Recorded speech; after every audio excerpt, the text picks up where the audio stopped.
£7,441.68. That is the figure that a Mazda dealership are trying to charge one of this channel's subscribers because he committed the crime of performing some basic maintenance on his own car. You couldn't make it up, could you? I've said it for some time now.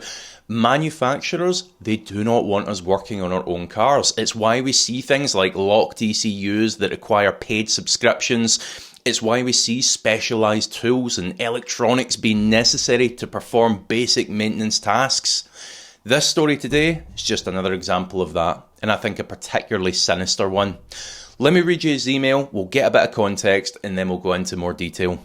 Hi Grant, I watched the video you made on the huge repair bill that Hyundai gave a customer because they spilled a bottle of water with great interest and wanted to get in touch about my 4-year-old Mazda 3, a car that we are usually very complimentary about on this channel, might I add, following a stressful experience in October after I bled the brake system using .4 brake fluid. I am 65 years old, have bled brakes dozens of times, but this is the first time I've ever had a problem. The rear brakes were the issue because the auto-hold handbrake, the EPB, electronic parking brake, was not working and the dash had warning lights on for the brake and engine. So I reluctantly decided to book it into the Mazda dealer to check the braking system and resolve the fault codes.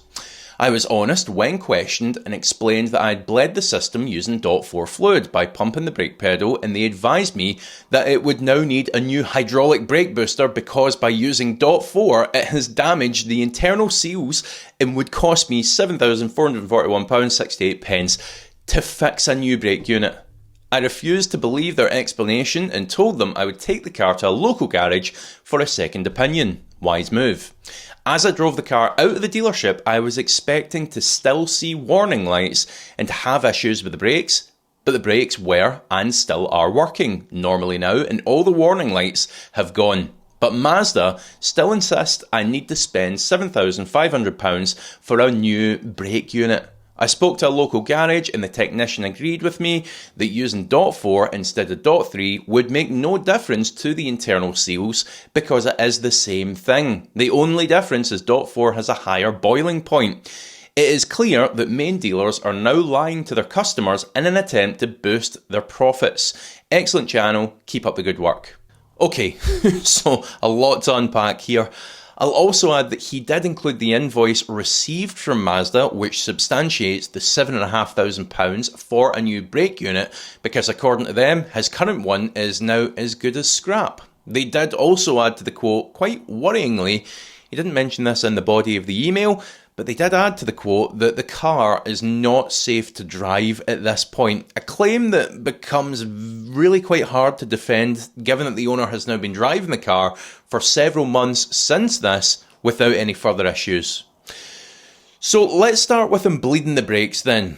The correct procedure here would have been to carry out the work that he performed and then use the correct scanner to prompt a recalibration, something not dissimilar to this. Now if you don't, chances are pretty good that the handbrake's not going to work, given it's an electronic parking brake. The car's going to notice that and it'll put a light on the dash, which is exactly what happened, so the outcome here is not surprising in the least.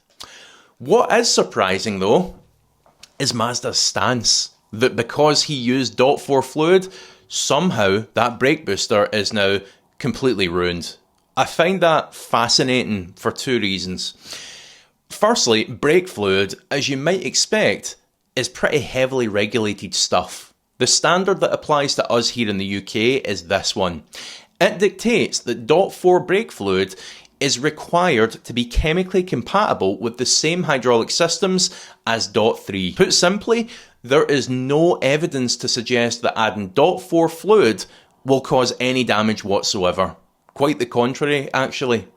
If this was something only specific to 2021 Mazda 3s, then it would be one of the biggest known brake system incompatibilities in history, because it would be so unique. But it just isn't. It's a common practice worldwide.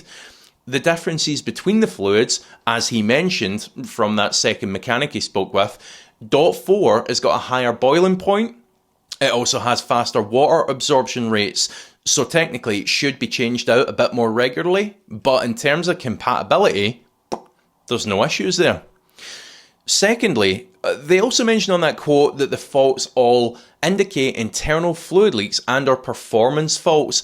But if you take a look at the faults, you'll find that they are in fact quite generic and occurring across the entire braking system, including in things like the handbrake switch itself. Faults which could be reasonably expected given the work that was performed and no recalibration carried out afterwards. Now, I'm not saying here that the faults cannot relate to fluid leads, but it's a bit like having a sore head and the doctor immediately assuming that you've got a brain tumour.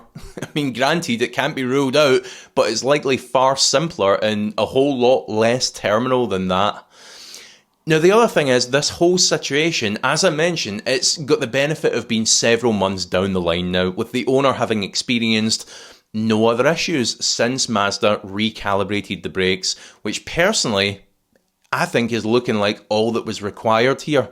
Now, thankfully, the owner did, in this case, have the presence of mind to go off and get a second opinion, but I cringe to think how many people out there, either through fear or trust, just agree for a £8,000 bill, £8,000 worth of parts to be renewed when it just is not necessary, or conveniently just decide, well, whilst you're at the dealership, let's just trade up to something new. Given that this old car's now got this massive problem, supposedly, let's just get rid of it. The dealer would be doing us a hand to take it off our hands and just deal with the problem. I'll say this. There is one reasonable explanation to all of this, given the benefit of the doubt, and that is that there's maybe been some confusion here.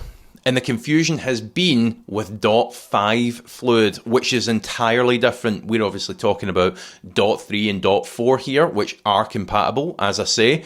.5, on the other hand, well, that's a silicon-based fluid. Where 3 and 4, they're glycol-based. With .5, it's silicon-based, so the seals aren't lubricated in the same way, they aren't lubricated correctly, and there is a real chance of doing major damage. But then again, a major dealership should really know the difference, shouldn't they? The big takeaway here, folks, is to stay cautious. Seek impartial advice if you don't think something's adding up when you're buying or maintaining a car. Thankfully, when you're buying a car, well, you're covered, aren't you? If you've watched any of my videos before, you'll know that I often speak about the service Vehicle Score, who very kindly provide 20% off all their HPI checks to our channel viewers. Now, if you're buying a car, this is going to tell you everything that you need to know. It will show you behind the scenes, tell you if it's got any outstanding finance, tell you if it's ever been a write-off, if the owner's trying to cover anything like that up. You're going to find out. You'll find the link and discount in the description below. Use that on your next car. But yes, stay frosty, folks. I'll see you next time. Please do give this video a like if you've enjoyed it. Hit subscribe if you haven't already. Let me know your thoughts in the comments section below. I'll see you next time.